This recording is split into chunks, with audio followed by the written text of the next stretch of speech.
নমস্কাৰ আস্থা ক্ৰিয়েশ্যনৰ নতুন এটা ভিডিঅ'ৰ মাজলৈ আপোনালোক সকলোকে পোনপ্ৰথমে স্বাগতম জনাইছোঁ।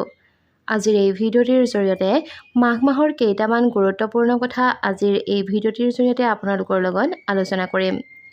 সনাতন ধৰ্মত মাঘ মাহৰ বিশেষ ধৰ্মীয় তাৎপৰ্য আছে। মাঘ মাহত পবিত্ৰ নদীৰ পাৰত জপ পূজা ইত্যাদি কৰি আশীৰ্বাদ লাভ কৰিব পাৰে বুলি জনা যায়। হিন্দু পঞ্জিকা অনুসৰি 14 জানুৱাৰীৰ পৰা আৰম্ভ হোৱা মাঘ মাহ 2025 চনৰ 12 ফেব্ৰুৱাৰীত শেষ হ'ব।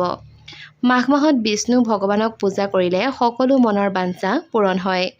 পদ্ম পুৰাণৰ মতে তিলৰ উৎপত্তি ভগৱান বিষ্ণুৰ পৰাই হৈছে। সেয়েহে তেওঁ তিলক আশীৰ্বাদ দি মোক্ষ প্ৰদান কৰিছিল।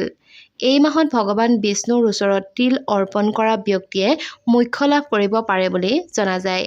অৰ্থাৎ যদিহে আপুনি মাঘ মাহত ভগৱান বিষ্ণুৰ ওচৰত তিল দিয়ে তেনেহ'লে আপুনিও খুব সোনকালে মোক্ষ লাভ কৰিব পাৰিব। মাঘ মাহত বিশেষকৈ একাদশীৰ দিনা ক'লা তিল দান কৰা ভক্তসকলে মৃত্যুৰ পাছত বৈকুণ্ঠ সুখেৰে জীয়াই থকাৰ সৌভাগ্য লাভ কৰে বুলিও জনা যায়। মাঘৰ অমাৱস্যাৰ দিনা স্নান কৰি পূৰ্বপুৰুষক পানী আগবঢ়াব পাৰে। লগতে ক'লা তিল ব্যৱহাৰ কৰাটো অত্যন্ত শুভ বুলি গণ্য কৰা হয়। ক'লা তিলক মুক্তিদায়ক বুলিও ধৰা হয়।